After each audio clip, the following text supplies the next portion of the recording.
Welcome to Future Ready Live, where we talk about topics that will help CPAs, CGMAs, and their organizations prepare to adapt and thrive in a exponentially changing world. I'm your host, Tom Hood, the EVP of Business Engagement and Growth at the AICPA CIMA, the largest global body of professional certified accountants in the world.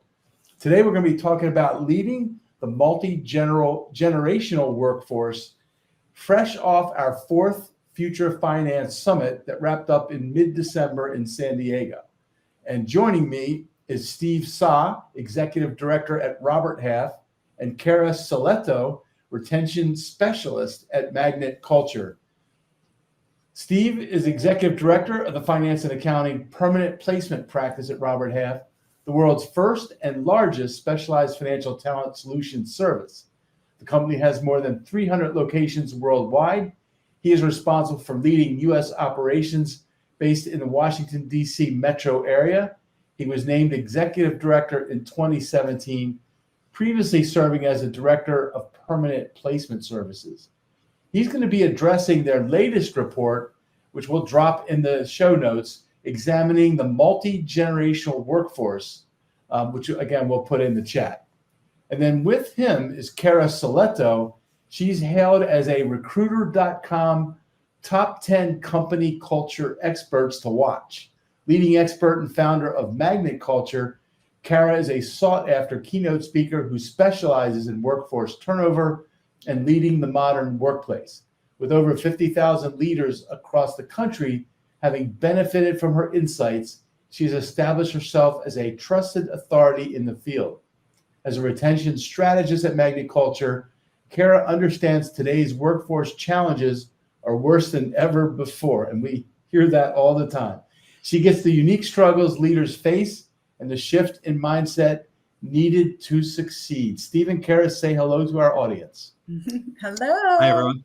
It's great to have you guys. And as you know, this whole idea of leading in a hybrid environment, workplace, and culture, one of our top issues from our CFO community consistently. So we're excited to have you both here. I'm going to start, Cara, with you. How can organizations balance Gen Z's desire for flexibility with their concerns about visibility and mentorship opportunities, especially in this hybrid world?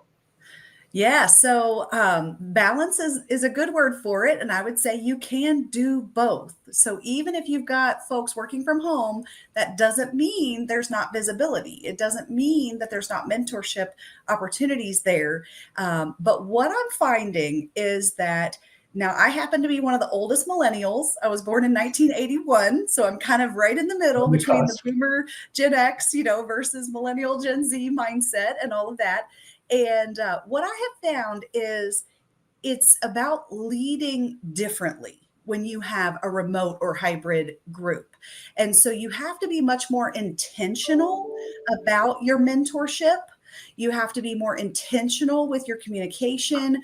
And of course, when folks are working from home, we don't get that natural water cooler time and the hallway passes and things like that. I remember at my first job listening across the hall because I was next to a vice president, right? So when he was on the phone, I would listen to his calls and just learn and soak it up. So I can't do that. But what I do with my team has been virtual for 12 years, 100% virtual. We all work from our own home in different states. And one thing that I do for that is I make sure that each person has a professional development plan on there. We have like boards, each person has their own kind of Post-it note board on our digital platform that we use for communication. So each person has their own mentorship goals and things they want to learn.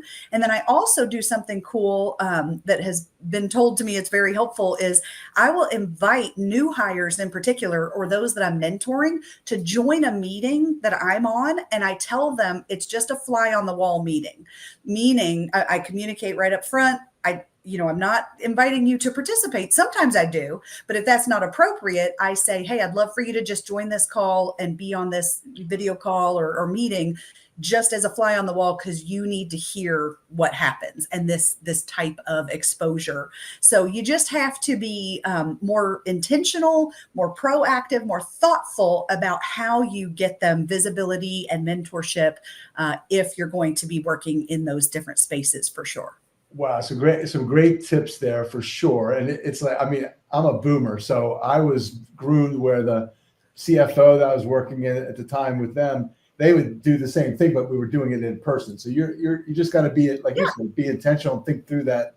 I love that. That's a great tip there. All right, I'm coming to you now, Steve. So what strategies can managers use to engage millennials' drive for autonomy while fostering collaboration and career advancement? Sure. Well, first of all, Tom, thanks for having both of us on, and it's good to see both of you again. I would say, in my opinion, and I think the data backs this up, there's no question that generally speaking, millennials pretty consistently indicate that autonomy and flexibility are very important to them. But I think that spans across many generations as well. Yeah. We have our new 2025 Demand for Skilled Talent report coming out in just a few weeks. I actually saw a preview of it, and it is chock full of a ton of useful data and stats supporting a lot of what we're talking about today. But I think the biggest piece of advice that I'd share with anyone really applies to everyone, not just millennials. And that's really just simply talking to those on your teams with a great deal of frequency in a very informal manner about their role, their career aspirations, how they're generally feeling about the company, their team, their peers, their responsibilities, and how all of that kind of fits in with their personal lives and situations. Mm-hmm. And then it's really extremely important to remember that every person is just that, a unique person, and that what works for one individual may not necessarily work for everyone. And I've kind of come to personally believe that the more you take that into consideration, more thinking about what's important to an individual, both personally and professionally, the better your corporate culture becomes. And I think that leads to continually being in a situation where you're attracting, successfully hiring, and probably most importantly to all of us, retaining top talent. Yeah. And when you treat them that way, they perform at much higher levels. I mean, so you get a big ROI on that, but it takes a little bit of time. And I think as Cara said, you got to be intentional about it. But I love that. I heard it. I think it was at the summit. It was I think your colleague Cara said one size fits one, I think was the common thing. Yes. Yes. So I think that was a big piece that came out of that. And while we're on that, your colleague talked about this Goldilocks concept. So it must be part of what you guys do at Magnet Culture. Can you talk a little bit about that, Cara? Because that was a big hit in the summit. Yes, absolutely. So what we want folks to remember, especially leaders, is you think you are Goldilocks. And I do too. I'm not just blaming others or accusing others, but each of us thinks that we are Goldilocks. Like if you think about yourself driving down the highway, people who are driving faster than you, they're driving too fast. People driving slower than you, they're driving too slow. Everyone should be driving your speed. And by the way, you're never driving the speed limit. So let's not act like that's it, right? It's all based on our own formula of what we think is appropriate, right? I like to drive 9 over the speed limit because I was taught 9, you're fine, 10, you're mine. So I have a magic formula in my head of, okay, 9 over is where I'm going to sit. But anyone faster or slower is ridiculous, and needs to get out of my way.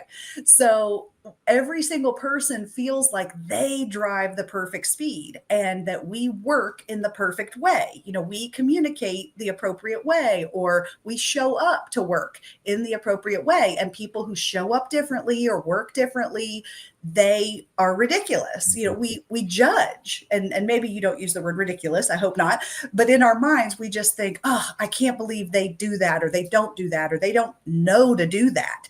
I shouldn't have to tell them. That's just common sense that you keep your shoes on at work, right? Well, no, maybe they came from an office that nobody wore their shoes because they didn't have visitors at that last office or whatever it is, right? I know that sounds silly, but people can't read our minds. They don't know how it's been done. They don't know what those unwritten expectations are that are not in the handbook, not covered during orientation. And so the strategy behind it for leaders is we must communicate our expectations more clearly than ever before, because nobody told me I had to keep my shoes on at the office until I walked around barefoot to the copy machine a few times.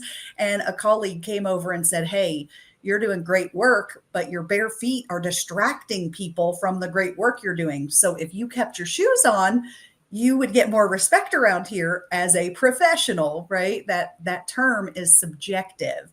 We have to be really careful with the words professionalism and work ethic, because both of those terms are subjective, and it is your opinion whether you think I should or shouldn't show all of my tattoos. Yes, I have several. Should I show my tattoos at work or not? That's your opinion, whether that's professional. So we have to be real careful to acknowledge that Goldilocks mindset that we have and learn to reduce our judgment, be more curious, ask more questions, and also communicate the expectations if we want somebody to change that behavior. I like that. Be curious, not judgmental. I think that's a great takeaway from that one. All right. So Steve, let's talk about Gen X now. So how do we keep Gen X 1965 to 1980 engaged in their prime earning years? Or alternatively, how can organizations address Gen X's compensation concerns while leveraging their experience and stability to support the younger generations? Well, it's funny that you asked the question in the perspective of Gen X, because both of you were kind enough to share your generational categories. I happen to be in the Gen X category, so we're covering the. We got them all covered. Yeah, exactly. I mentioned earlier the demand for skilled talent report, but we saw the same trends when we released our 2025 salary guide late last year. And in our research, Gen Xers were far and away kind of the most likely to feel that they're underpaid, with nearly a third of them indicating that. And that's 30% higher than their baby boomer counterparts and the millennials as well, and nearly triple what Gen Z professionals indicated. So I think your point of the question, Tom, is spot on. I would say big picture, there's many things that contribute to job satisfaction. Again, those vary from person to person, but holistically speaking, no matter what generation, you can never underestimate the importance of comp, particularly in what remains a very competitive labor market.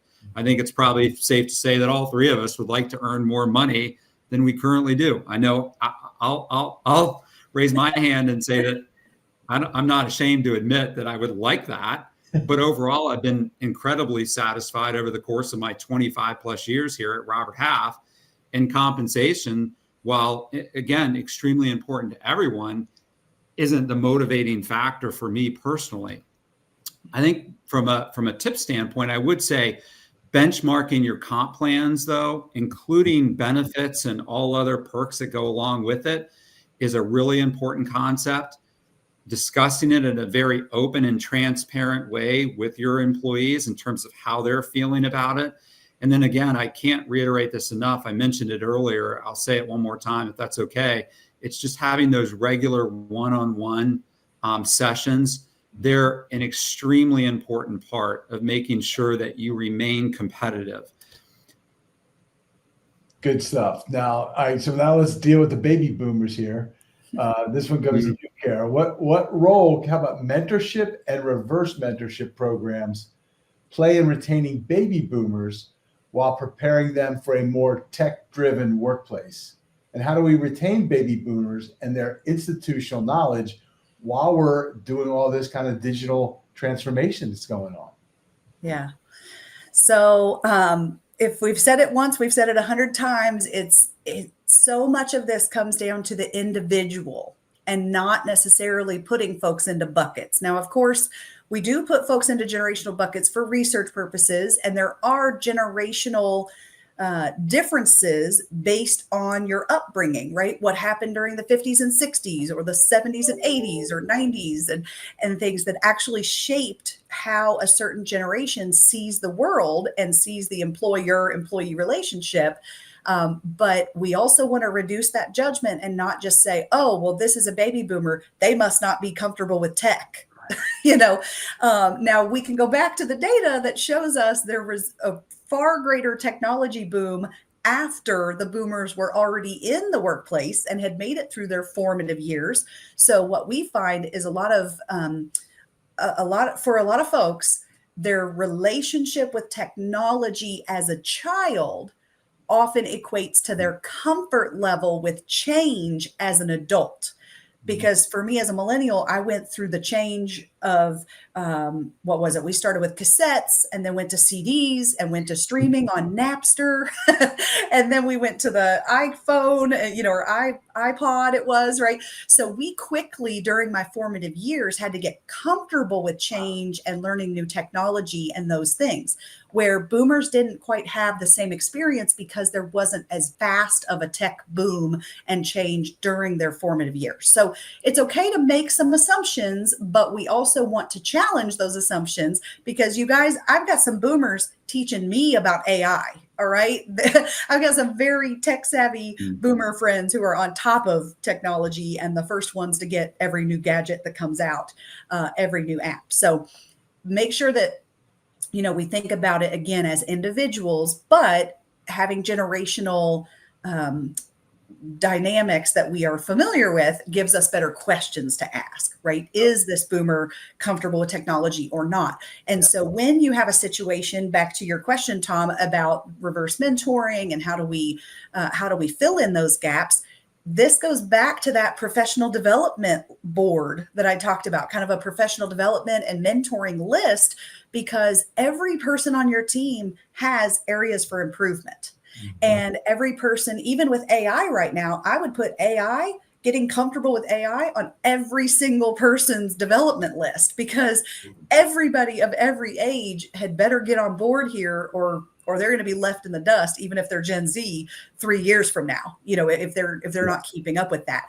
So really making sure that each person on your team has an individualized training plan, that development board, or if it's onboarding, you want to have kind of onboarding checklists for folks of any age that you bring in, but you also want to then customize that onboarding and mentoring list based on that person.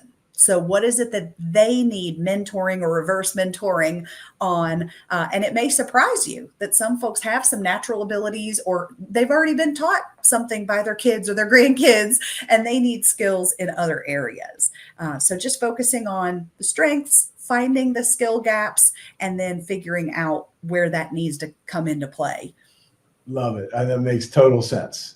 All right, now I'm gonna close this with Steve again. Back to your report, where it talked about flexibility as a deal breaker for many workers, which we quite frankly hear from a lot of our employers.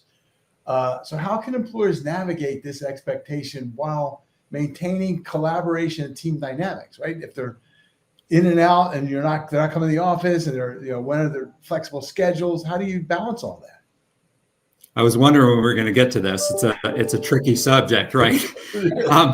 I think first of all, I would say it's really important to remember that all the terms that are thrown out: remote work, flexibility, hybrid, autonomy, in office, windowed work, etc. They can all mean slightly different things to different people. So, for example, flexibility doesn't necessarily mean working 100% from home 100% of the time. There's a wide spectrum of flexible work arrangements.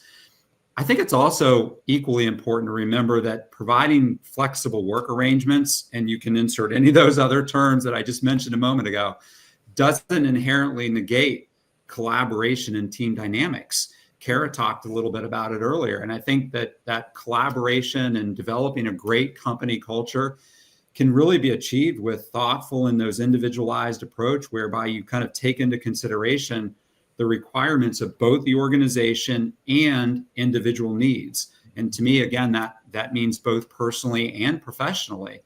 And that comes from having those frequent conversations, listening intently, having a very open mindset and perspective to kind of embrace change when appropriate, and just being extremely transparent about everything that needs to be accomplished from an organization's standpoint.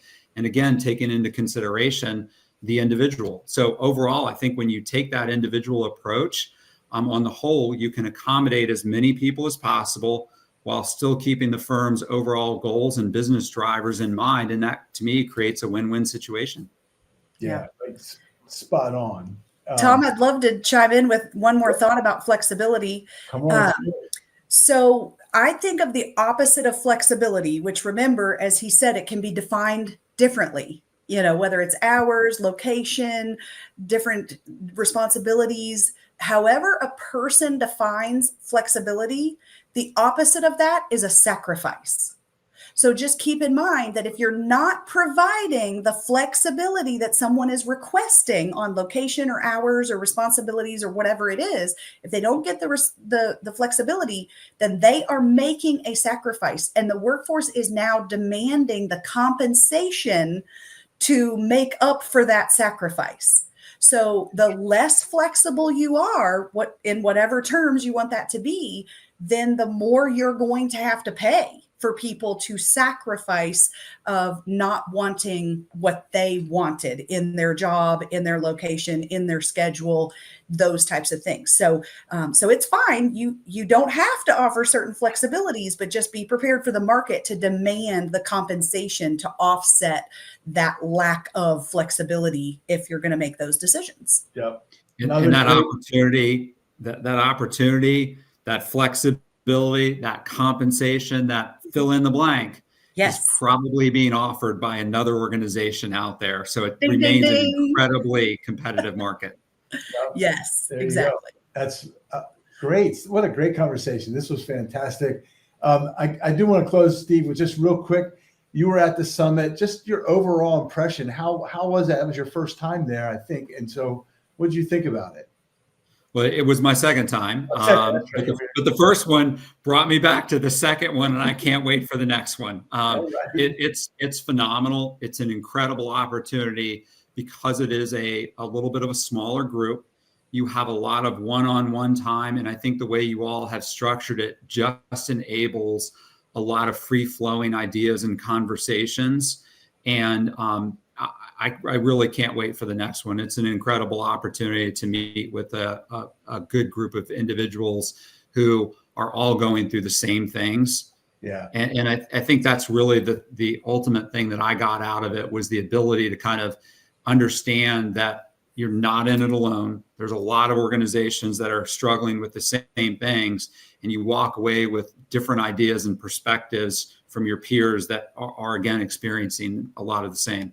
Yeah, that's exactly what we've been trying to get. So this was our fourth, and it's really created quite a community, which is what we're really excited about. I'm glad you actually could feel that, right? And thank you for being part of it, and we look forward to having you again next year.